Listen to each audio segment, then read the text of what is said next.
At first glance, kindness seems simple. A willingness to help others, a desire to make people's lives easier, and a natural inclination to offer support when it's needed.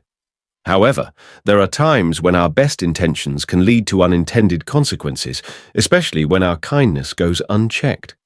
One of the most subtle ways this happens is when our desire to help others unintentionally creates a sense of dependence. The very act of offering help, in some cases, can rob the other person of the opportunity to learn, grow, or become self-reliant. Consider the example of over-helping a friend with a task that they could easily manage on their own. Perhaps you notice they're struggling with something, a project at work, a household chore, or even a decision they're trying to make, and out of kindness, you jump in to assist. On the surface, it seems like a small gesture. You're being a good friend, showing that you care. But after a while, this pattern of constant assistance can create a dependency. Your friend begins to rely on you for tasks they are capable of completing themselves. Rather than helping them succeed, you may have inadvertently taken away their sense of ownership, accomplishment, and independence. This kind of support, while well-intentioned, can ultimately hinder personal growth. When people do not face challenges or the natural consequences of their actions, they may struggle to develop the resilience and problem-solving skills necessary for self-reliance. What seemed like a kind gesture can, over time, build a subtle but lasting dependence on others. Seneca, the Stoic philosopher, offers timeless wisdom on this topic. He believed that true support should empower, not hinder. In his letters and writings, Seneca often emphasized the importance of self-sufficiency and the role of wise counsel in helping others become better versions of themselves. For Seneca, helping someone did not mean doing things for them, but guiding them toward the ability to handle situations on their own. He suggests that kindness should never come at the cost of the other person's independence or growth. In one of his letters, he writes, "What is the use of helping someone who does not want to help themselves?" This reflects his belief that genuine kindness involves making people stronger, not fostering their dependency. Seneca's perspective can be understood as a call to support others in a way that nurtures their capacity to deal with challenges rather than shielding them from the discomfort of struggle. This idea connects directly to the Stoic virtue of autarkia, self-sufficiency. Stoicism teaches that individuals should cultivate inner resources to manage difficulties, and part of this process involves learning to navigate obstacles without always relying on external support. When we think about kindness through this lens, it becomes clear that it's not enough to merely help others. The kindest thing we can do is offer support that encourages growth, resilience, and independence, even if that means stepping back and allowing the other person to face challenges on their own. A practical and relatable example of this concept can be found in the dynamic between a parent and child. Imagine a parent who, out of love and concern, always steps in to help their child with their homework, solving problems, writing answers, or simply completing assignments to ensure they get good grades. In the short term, this may seem like an act of kindness. The child is relieved from stress, and the parent feels good about offering help. However, this well-meaning assistance can have significant long-term effects on the child's development. In the short run, the child may enjoy the comfort of not having to struggle with homework, but this pattern prevents the child from learning essential skills like time management, problem-solving, and self-discipline. By constantly completing the work for them, the parent may inadvertently teach the child that they don't need to try hard to succeed, which could ultimately affect their confidence and ability to handle future challenges. This dynamic, though it may start out with the best of intentions, can also create a sense of dependence. As the child grows older, they may expect the same kind of support for other tasks, even outside of academics. The parent may unintentionally condition the child to believe that success is achieved by someone else doing the hard work for them, rather than through their own effort and perseverance. Additionally, the parent is likely to feel an increasing burden from constantly stepping in, leading to potential frustration and resentment. The child, meanwhile, may lack the tools to solve problems on their own, finding themselves ill-prepared for challenges later in life. Over time, what was initially an act of kindness becomes a source of strain for both parties. The central lesson here is that true kindness doesn't simply make someone more comfortable in the moment, it enables them to grow and develop the skills and resilience they need to handle life's challenges independently. This is a critical distinction. Kindness, when overextended, can create a situation where the recipient becomes dependent on the giver, unable to navigate life's difficulties without external help. The key to avoiding this pitfall is to be mindful of the long-term effects of our actions. When offering help, we must ask ourselves, am I empowering this person to grow, or am I simply enabling their dependence? The answer is not always clear-cut, but it's essential to strive for a balance between support and independence. True kindness involves giving others the tools they need to succeed on their own, not simply removing obstacles from their path. By understanding and practicing this distinction, we can ensure that our kindness truly serves the well-being of those we care about, fostering their growth rather than hindering it.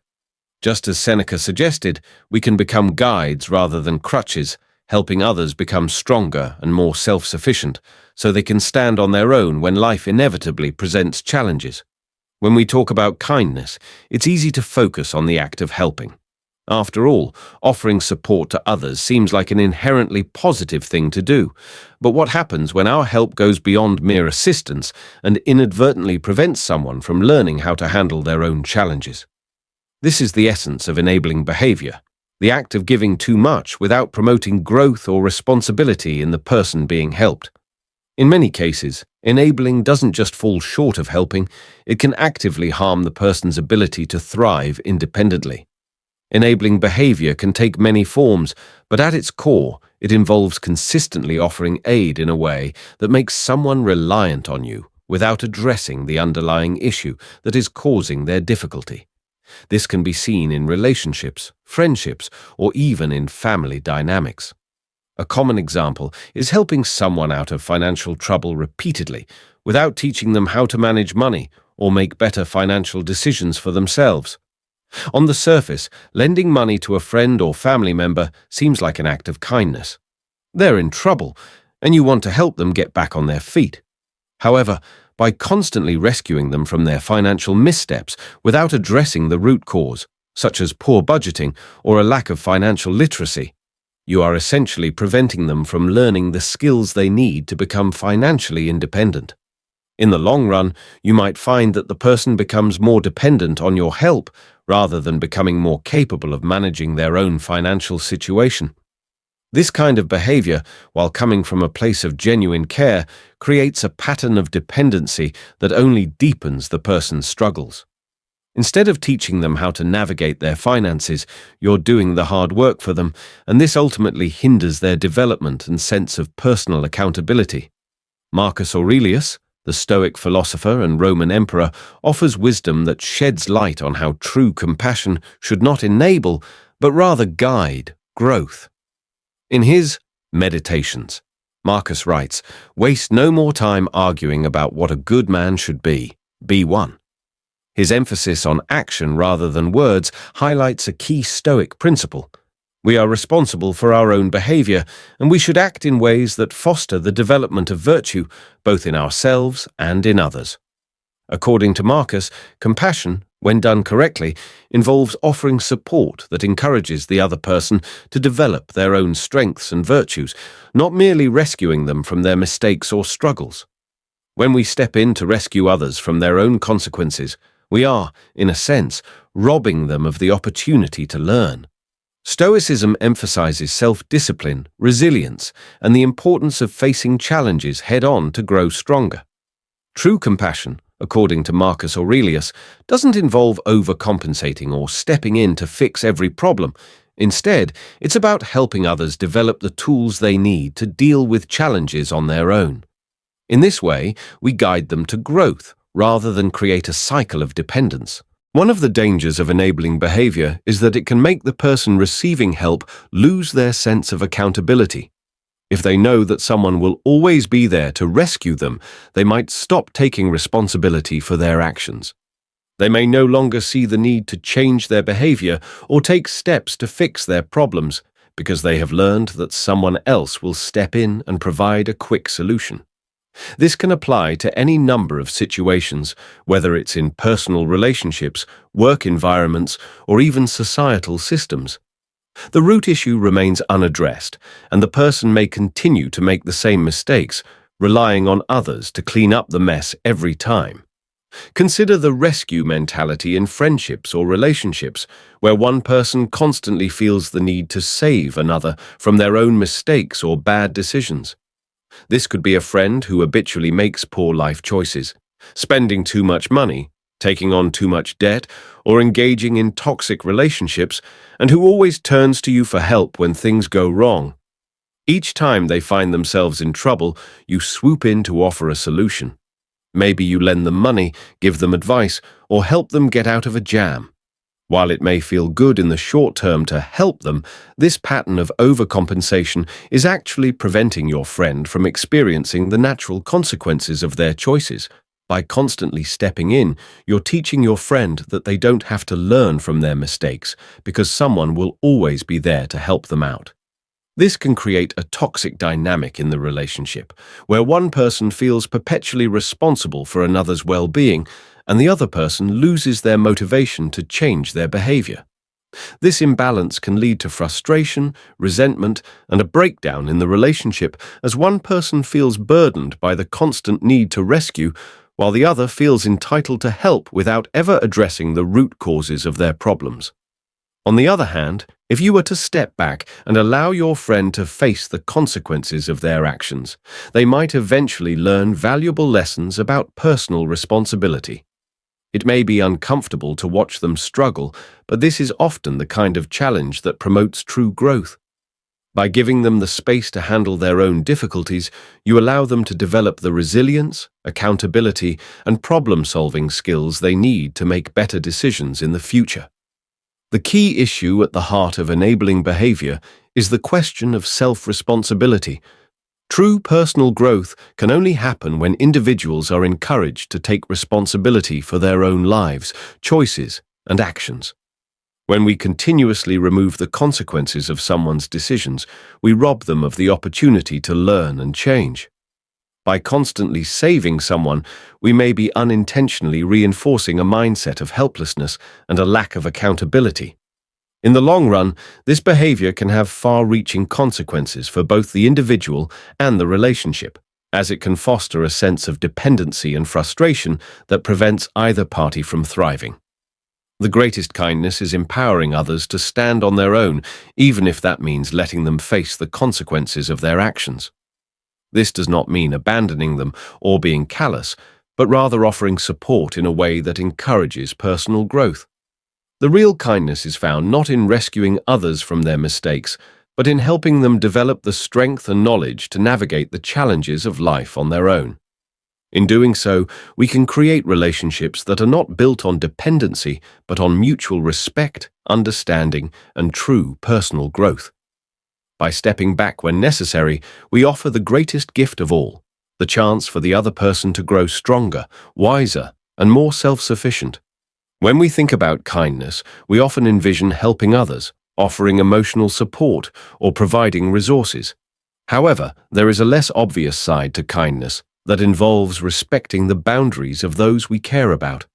Sometimes, in our eagerness to help, we can cross boundaries, whether emotional, physical, or mental, without even realizing it. The truth is, kindness that ignores these limits can unintentionally cause harm, both to ourselves and to the person we are trying to assist. True kindness doesn't only mean offering help, it also means understanding when not to overstep. Boundaries are essential in maintaining healthy, respectful relationships.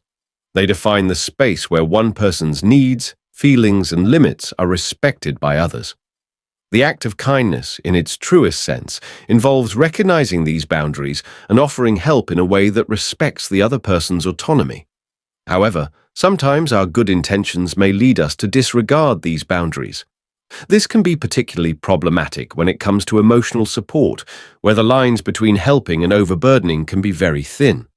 By failing to recognize the emotional bandwidth of others, we may inadvertently create strain or resentment, damaging the very relationships we are trying to nurture. Epictetus, a key Stoic philosopher, teaches us a crucial lesson about respect and boundaries in his writings. He believed that true virtue comes from recognizing the limits of our control over the world around us and acting accordingly.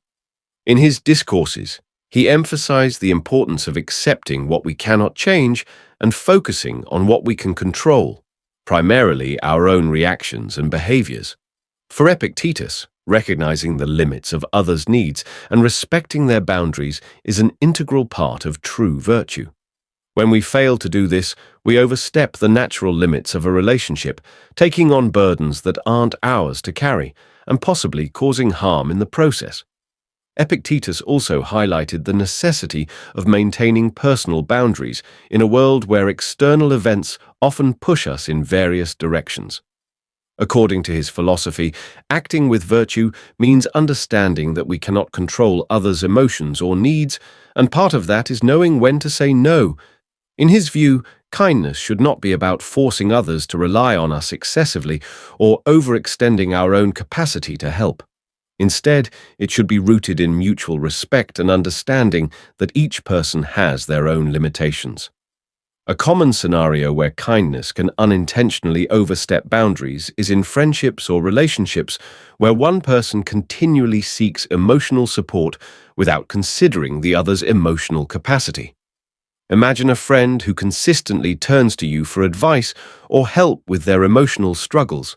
Perhaps they're going through a difficult breakup, a challenging work situation, or personal issues. And, over time, you find yourself feeling emotionally drained and overwhelmed. In the beginning, offering support felt like the right thing to do, but as the requests for emotional support keep coming, you start to notice that your own well-being is suffering. You may feel guilty for not offering more, but the reality is that your emotional bandwidth is limited. In this situation, the imbalance in the relationship can create strain. The friend is leaning on you heavily, and you are constantly giving of yourself to help them feel better. However, by continuing to provide support without regard for your own emotional limits, you may not only harm yourself, but also create a dynamic where your friend becomes overly dependent on you for emotional stability. They might begin to expect that you will always be there to provide reassurance, advice, or a listening ear, without considering whether you are capable of offering that support. This kind of relationship dynamic, while coming from a place of genuine care, can ultimately be unhealthy. The person seeking emotional support may not learn to manage their own emotions, nor will they develop the skills to handle their challenges without depending on others. In turn, the person offering the support may begin to feel resentful, exhausted, or even emotionally drained to the point of burnout. In relationships, both personal and professional, setting boundaries is not only important, it's essential for maintaining healthy, sustainable connections. Saying no does not mean we are being unkind. In fact, it can be one of the most compassionate things we can do for both ourselves and the other person. By recognizing and respecting boundaries, we create an environment where both people can grow and flourish independently. If we continue to overextend ourselves or ignore the boundaries of others, we risk creating codependent relationships that are ultimately damaging. Learning to say no with kindness is part of self-care and emotional health. It is not about withholding support, but about ensuring that the support we give is sustainable and that both parties in the relationship are able to maintain their emotional well-being. By recognizing our own limits, we allow ourselves to offer the kind of support that is constructive rather than depleting. True kindness, then, is about balance. It is about being present for others without overcommitting or losing ourselves in the process. It's about helping others in ways that empower them to manage their own challenges while maintaining our own emotional health. Respecting boundaries, both our own and those of others, is a key part of this balance. In doing so, we foster relationships that are nurturing, supportive, and ultimately more fulfilling for everyone involved. Kindness, when practiced without balance, can quickly lead to negative emotions that undermine relationships. What initially begins as a sincere effort to help or support others can gradually morph into feelings of bitterness and resentment when the kindness is not reciprocated or appreciated. It's easy to overlook how giving without acknowledgement or mutual support can eventually leave the giver feeling emotionally drained and unappreciated. Over time, this unspoken resentment can quietly erode relationships and create an atmosphere of tension, where one party feels perpetually exhausted and the other remains unaware of the emotional cost. At its core, kindness is meant to foster connection and positivity, but when it's unbalanced, when one person gives and gives without receiving anything in return, it can breed negative feelings. The emotional toll of constant, unreciprocated giving is often subtle, but it can manifest as quiet resentment. The giver may start to feel taken advantage of, especially when their efforts go unacknowledged. This resentment often builds silently as the person continues to give without expressing their frustration. Over time, this imbalance can lead to deeper emotional issues, such as bitterness, frustration, and even withdrawal from the relationship entirely. Consider the example of a person who constantly gives without receiving appreciation or acknowledgement. They may be the one who always steps in to help out a friend or loved one, offers support during difficult times, or goes the extra mile in service to others. Initially, these acts of kindness might be appreciated, but if the person never receives gratitude or reciprocation, they may begin to feel taken for granted. Over time, what began as a simple act of goodwill can turn into an internal struggle. The giver may silently question whether their kindness is even valued, and the resentment they feel might fester until it strains the relationship entirely. The other person, unaware of the growing bitterness, may continue to rely on the giver, perpetuating the cycle. Seneca, the Stoic philosopher, often discussed the dangers of giving without balance in his writings. In his letters, he emphasizes that the true value of kindness lies not in the quantity of what we give, but in the intention and the manner in which we give it. Seneca warns against giving so much that it harms us or creates an unhealthy dynamic. In his letters to Lucilius, he writes about the quiet dangers of unreciprocated giving. It is not the lack of kindness, but the lack of gratitude that wears down the soul. His words remind us that when our kindness is not met with appreciation or mutual respect, it can become a source of inner turmoil. Seneca believed that genuine kindness was not about self-sacrifice to the point of emotional depletion, but about offering help in a way that did not harm the giver. Giving without boundaries or reciprocity can lead to feelings of exploitation, as the giver's emotional resources are drained. For Seneca, the Stoic principle of ataraxia, inner tranquility, depends on maintaining balance in all aspects of life. When kindness becomes one-sided, it disrupts this balance and creates emotional unrest. This unspoken resentment, if left unchecked, can be destructive, causing the giver to eventually distance themselves emotionally or disengage entirely from the relationship. Let's take the example of a colleague who constantly helps others at work but never receives help in return. This person might be the one who stays late to assist teammates with their tasks, takes on additional responsibilities without being asked, and generally puts in extra effort to support the team. Initially, this behavior might be appreciated by others, but over time, the colleague begins to feel burdened by the constant demands on their time and energy. They give selflessly without receiving acknowledgement or reciprocal help. As a result, frustration and resentment start to build up.